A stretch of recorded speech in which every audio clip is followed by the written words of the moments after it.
guys, welcome back to my channel David Subay and this is me Subay here. எல்லாரும் எப்படி இருக்கீங்க? அல்ஹம்துலில்லாஹ் நாங்கள் எல்லாருமே ரொம்ப சூப்பராக இருக்கோம். ஸோ இந்த வீடியோ என்னென்னா நிறைய சஹர் அண்ட் இஃப்தார் vlogs தான். இது குட்டி குட்டி கிளிம்ஸாக நான் ஷூட் பண்ணி உங்களுக்கு ஒரு வீடியோவை நான் கொடுத்துருக்கேன். இது ரொம்ப போரிங்காக இல்லாமல் கொஞ்சம் நல்லா இருக்கும்னு சொல்லி நம்பி பாருங்கள், நல்லா தான் இருக்கும்.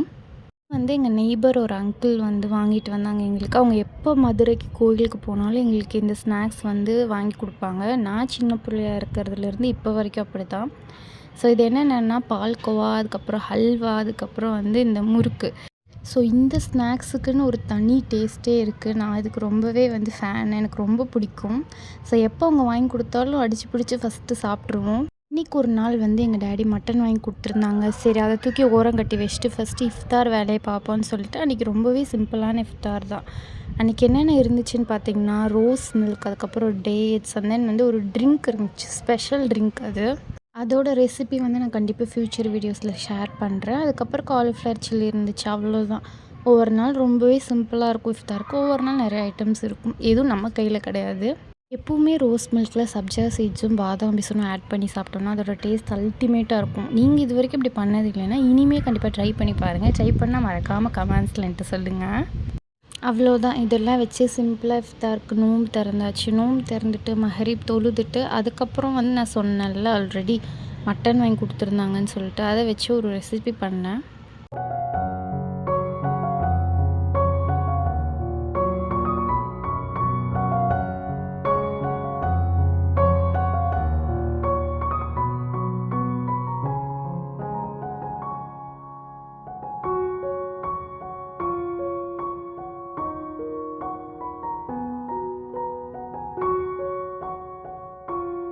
இன்றைக்கி நைட்டுக்கு சஹருக்கு என்னென்னு பார்த்தீங்கன்னா, ஒயிட் ரைஸ், அதுக்கப்புறம் சப்பாத்தி கொஞ்சம் இருந்துச்சு, அண்ட் மட்டன் சுக்கா, அதுக்கப்புறம் மட்டன் குருமா என்னோடய ஸ்பெஷல். இந்த ரெசிபீஸ்லாம் சீரியஸாக வேறு லெவலாக இருந்துச்சு. இவ்வளோ நல்லா இருக்கும்னு தெரிஞ்சிருந்தால் கண்டிப்பாக நான் அதை ரெக்கார்ட் பண்ணியிருப்பேன். அன்றைக்கி ரொம்ப ஹரிபரியாக சமைச்சிட்டு இருந்தனால என்னால் ரெக்கார்ட் பண்ண முடியல. ஸோ கண்டிப்பாக இந்த ரெசிபி நான் நெக்ஸ்ட் டைம் ட்ரை பண்ணால் உங்களுக்கு நான் ரெக்கார்ட் பண்ணி அப்லோட் பண்ணுறேன். ரொம்பவே சூப்பராக இருந்துச்சு, வேறு லெவலாக இருந்துச்சு. பார்க்கும்போதே உங்களுக்கு அப்படியே டெம்ட் ஆகும்ல. டெம்ப்டே ஆகலாட்டினாலும் இட்ஸ் டெம்ப்டிங் வாவ் அப்படி இப்படின்னு சொல்லிட்டு கொஞ்சம் கமெண்ட் பண்ணுங்கள். கொஞ்சம் மனசுக்கு ஆறுதலாக இருக்கும் எனக்கு. விலாக் நெக்ஸ்ட் டே சஹருக்கு போயிடுச்சு. ஸோ என்னென்ன டே அப்படிங்கிறது உங்களுக்கு நான் மென்ஷன் பண்ணுறேன், பார்த்துக்கோங்க. ஏன்னா எனக்கே மறந்துடுச்சு, ரொம்ப நாள் ஆயிடுச்சு. அன்றைக்கி ரொம்பவே சிம்பிளான சஹர் மெனு தான். ஒயிட் ரைஸ் அண்ட் தென் டால் இருந்துச்சு, அப்பளம், அதுக்கப்புறம் ஒரு எக் இருந்துச்சு, அவ்வளோதான் அன்றைக்கி சிம்பிளாக. ஸோ நெக்ஸ்ட் டே ஒரு சின்ன ஒர்க் இருந்துச்சு, வெளியே கிளம்புற வேலை இருந்துச்சா, ஸோ அப்படியே வெளியே கிளம்பிட்டேன். ஸோ அந்த ஒர்க்கெல்லாம் போய் முடிச்சுட்டு வீட்டுக்கு வந்தாச்சு. அன்றைக்கி இஃப்தாருக்கு கொஞ்சம் நிறைய மெனூஸ் தான் இருந்துச்சு. என்னென்னா சிக்கன் சமோசா இருந்துச்சு, அதுக்கப்புறம் இது என்னது காலிஃப்ளவர் சில்லி இருந்துச்சு. இவங்க கடையில் இந்த சமோசா சில்லி எல்லாமே சூப்பராக இருக்கும். சமோசாவில் நிறைய வெரைட்டிஸில் வச்சுருக்காங்க, நான் எல்லாமே வாங்கி சாப்பிட்டேன். அதுக்கப்புறம் இந்த பருப்பு வடை செம்ம கிறிஸ்பியாக சூப்பராக இருந்துச்சு. சரி, நன்னாரி சர்பத் செய்யலாமேன்னு சொல்லிட்டு நன்னாரி சர்பத் தான் செஞ்சிட்ருந்தேன். அது கூட அஸ் யூஷுவல் சப்ஜா சீட்ஸ், அதுக்கப்புறம் பாதாம் பிசன், அண்ட் தென் நன்னாரி எசன்ஸ் இருக்குல்ல, சிரப் இருக்குல்ல, அது. இஃப்தாருக்கு என்ன தான் நிறைய ஐட்டம்ஸ் இருந்தாலும் இந்த நன்னாரி சிரப் நன்னாரி சர்பத் எனக்கு ரொம்பவே ஃபேவரட், எனக்கு ரொம்ப பிடிக்கும். அது இந்த சப்ஜா சீட்ஸ், பாதாம் பிஸ்லாம் போட்டு குடித்தோன்னா வேறு லெவலாக இருக்கும். நோம்பு திறந்துட்டு இது குடிக்கும்போது அப்படியே சில்லுன்னு சூப்பராக இருக்கும்ல. யார் யாருக்கெல்லாம் நன்னாரி சர்பத் பிடிக்கும்னு சொல்லிட்டு சொல்லுங்கள். எனக்கு ரொம்ப ரொம்ப பிடிக்கும்.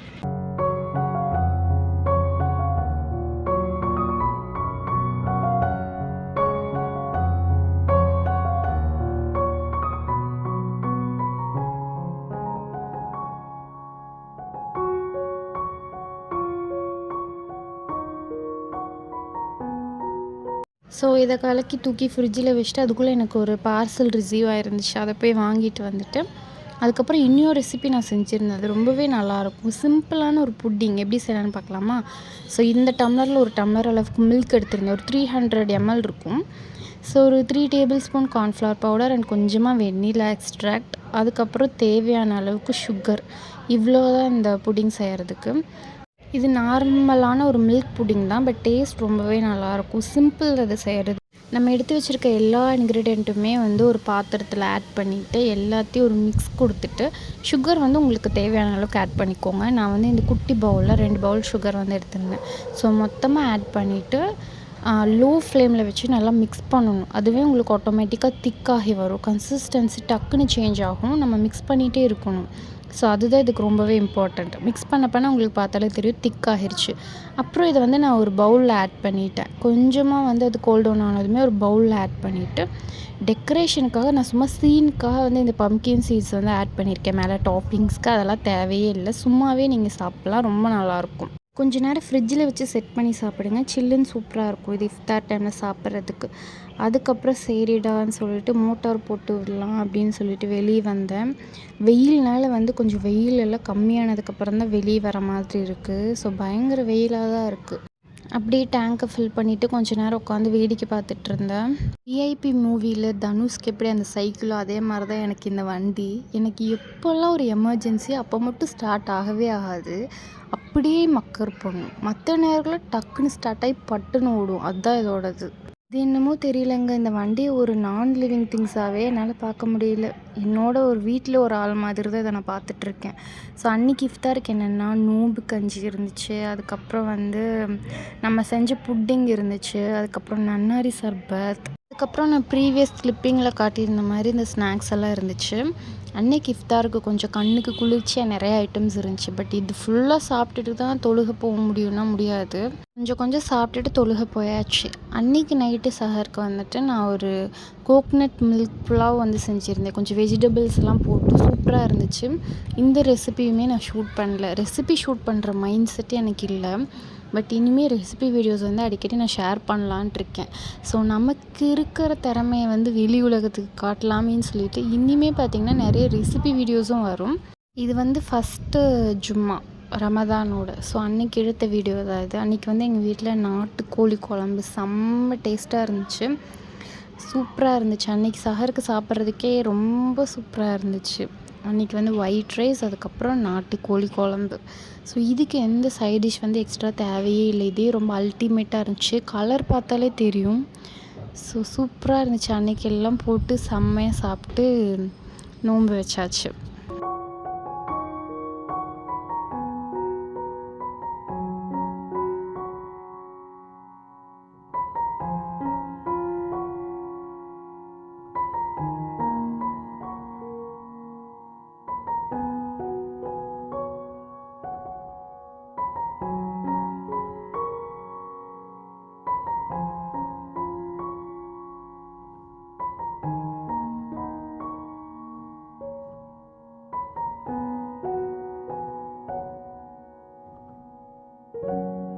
சூப்பரான இஃப்தார் ஸ்நாக் வந்து பார்த்துடலாம். ஸோ அதுக்கு வந்துட்டு ஒரு குக்கர் எடுத்துகிட்டு அதில் வந்து ஒரு 4 பொட்டேட்டோஸ் வந்து ஆட் பண்ணியிருக்கேன். 4 பொட்டேட்டோஸை சும்மா ரஃப்பாக சாப் பண்ணிவிட்டு ஆட் பண்ணி ஒரு 3 to 4 விசில்ஸ்க்கு வந்து குக் பண்ணி எடுத்துக்கோங்க. அதுக்கப்புறம் ஒரு கொஞ்சமாக பீன்ஸ், ஒரு 5-6 பீன்ஸ் இருந்திருக்கும். ஒரு ஹாஃப் கேரட் அவ்வளோதான் இருந்துச்சு. ஒரு 5-6 பீன்ஸு, கொஞ்சமாக கேரட்டை வந்து குட்டி குட்டியாக சாப் பண்ணி எடுத்து வச்சாச்சு. இதுக்கு நீங்கள் இந்த வெஜிடபிள்ஸ் தான் ஆட் பண்ணணும்னு கிடையாது. மஷ்ரூம் ஆட் பண்ணிக்கலாம், சிக்கன் ஆட் பண்ணிக்கலாம், அதுக்கப்புறம் காலிஃப்ளவர் ஆட் பண்ணிக்கலாம், அதுக்கப்புறம் பீஸ் இருக்குல்ல, பட்டாணி இருந்தாலும் நீங்கள் ஆட் பண்ணிக்கலாம். ரொம்பவே நல்லாயிருக்கும். ஸோ இதெல்லாம் குட்டி குட்டியாக சாப் பண்ணி எடுத்து வச்சுட்டோம். அதுக்கப்புறம் ஒரே ஒரு குட்டி வெங்காயம், சின்ன சைஸ் வெங்காயம் எடுத்து அதையும் குட்டி குட்டியாக சாப் பண்ணி எடுத்தாச்சு. இதுக்கு தேவையான வெஜிடபிள்ஸ்ன்னு பார்த்தா இவ்வளோ தான். நான் சொன்ன மாதிரி நீங்கள் வேறு வேணும்னாலும் ஆட் பண்ணிக்கலாம். அதுக்கப்புறம் கொஞ்சமாக வந்து மைதா மாவு எடுத்திருக்கோம். ஸோ மைதா மாவில் கொஞ்சமாக கீ ஆட் பண்ணியிருக்கு. அதுக்கப்புறம் கொஞ்சம் சால்ட்டு ஆட் பண்ணி நம்ம எப்போவுமே சப்பாத்தி அண்ட் தென் பரோட்டாக்கெலாம் பிணைவோம்ல மாவு, அந்த மாதிரி வந்து ஒரு மிக்ஸ் பண்ணி எடுத்துக்கோங்க. ஸோ ரொம்பவே ரஃப்பாக இல்லாமல் கொஞ்சம் சாஃப்டான டோவாக வந்து நம்ம மிக்ஸ் பண்ணி எடுத்து வச்சுக்கலாம். இதை கொஞ்சம் நேரம் அப்படியே ரெஸ்ட்டுக்கு விட்டுறலாம். மீன்வேளை ஒரு குட்டி பவுல் எடுத்து அதில் கொஞ்சமாக மைதா மாவு, அதுக்கப்புறம் வந்து கீ கொஞ்சமாக ஆட் பண்ணிக்கோங்க. நெய் ஆட் பண்ணிவிட்டு அதுக்கப்புறம் வந்து இது ரெண்டையும் நல்லா போட்டு மிக்ஸ் பண்ணி வச்சுக்கணும். கன்சிஸ்டன்சி பார்த்திங்கன்னா நான் காட்டுறேன். ஸோ இந்த மாதிரி வந்து மிக்ஸ் பண்ணி எடுத்துக்கோங்க. மைதா மாவும் நெய் மட்டும்தான் இதில். அதுக்கப்புறம் நம்ம ஆல்ரெடி வந்து பாயில் பண்ணி வச்சுருந்தோம்ல பொட்டேட்டோஸ், அதை எடுத்து நல்லா மேஷ் பண்ணிக்கலாம். ஃபோர்க்கில் மேஷ் பண்ண ட்ரை பண்ணோம், அது மேஷ் ஆன பாடு இல்லை. ஸோ அதனால் வந்து கையிலே மேஷ் பண்ணியாச்சு. ஸோ ஒரு பேன் எடுத்துக்கலாம். அந்த பேனில் வந்து கொஞ்சமாக ஆயில் வந்து ஆட் பண்ணிக்கலாம். இதுதான் வந்து இதுக்கான மெயின், இந்த ஸ்நாக்ஸ்க்கான மெயின் ஸ்டஃபிங்கே இது தான். ஸோ உங்களுக்கு ஒரு 3 டேபிள் ஸ்பூன் அளவுக்கு வந்து ஆயில் ஆட் பண்ணிக்கோங்க. ஆயில் நல்லா ஹீட் ஆனதுமே நம்ம ஆல்ரெடி சாப் பண்ணி வச்சுருக்கோம்ல வெங்காயம், ஸோ வெங்காயம் ஆட் பண்ணிக்கலாம். ஆட் பண்ணிவிட்டு அதை நல்லா கோல்டன் ப்ரௌன் வர வரைக்கும் நல்லா குக் பண்ணிக்கோங்க.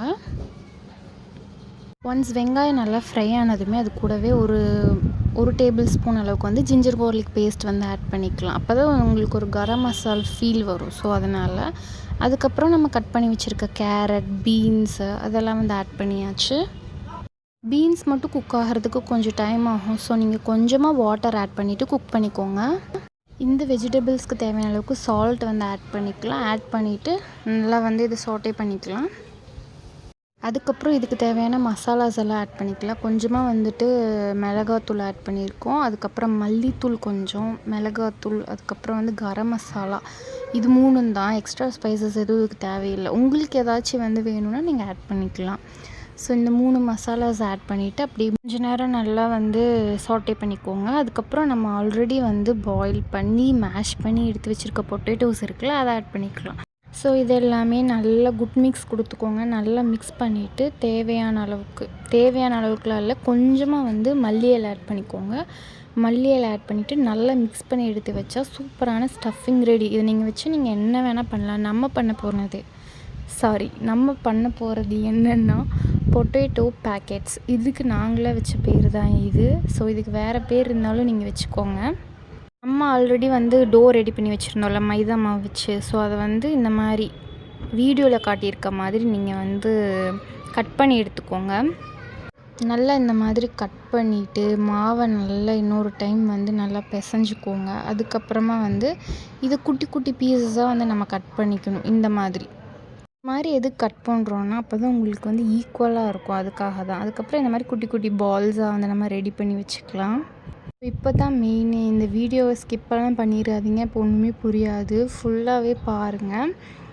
இப்போ நம்ம செஞ்சு வச்சுருந்த பால்ஸை ஒன்றா வந்து நம்ம சப்பாத்திக்கெல்லாம் வந்துட்டு தேய்ப்போம்ல, அந்த மாதிரி தேய்ச்சிக்கோங்க. கொஞ்சமாக வந்து மாவு டஸ்ட் பண்ணிவிட்டு நம்ம எப்பவும் பண்ணுற மாதிரி தான், ரொம்ப வந்து இதெல்லாம் கிடையாது, நார்மலாக தேய்க்கிற மாதிரி தேய்ச்சிக்கோங்க.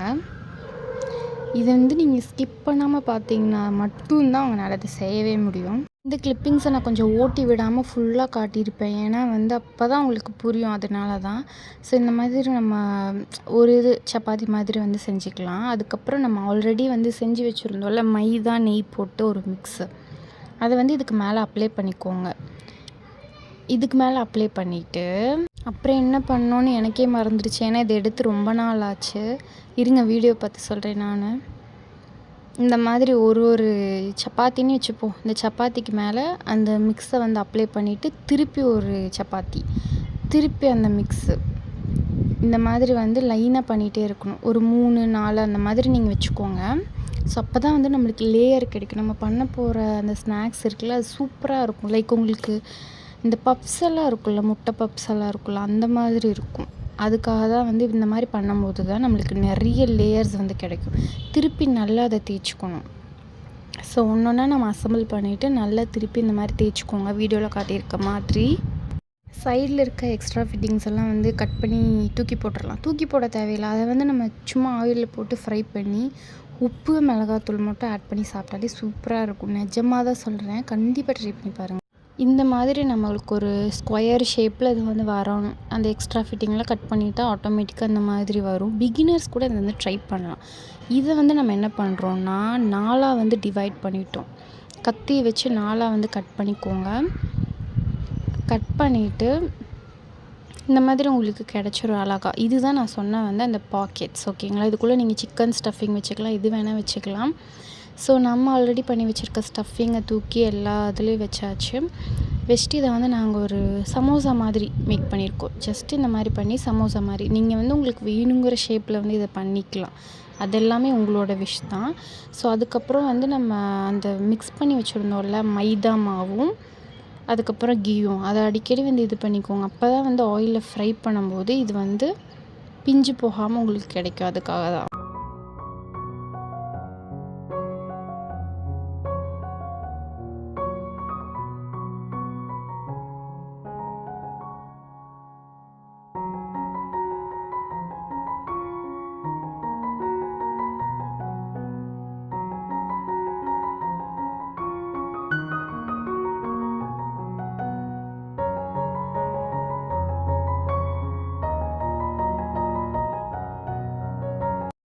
ஷேப் கூடவே நாங்கள் வேறு ஒரு ஷேப்பும் பண்ணியிருந்தோம். பாருங்கள், இதுதான் அது. இது என்ன ஷேப்புன்னுலாம் எங்ககிட்ட கேட்கக்கூடாது.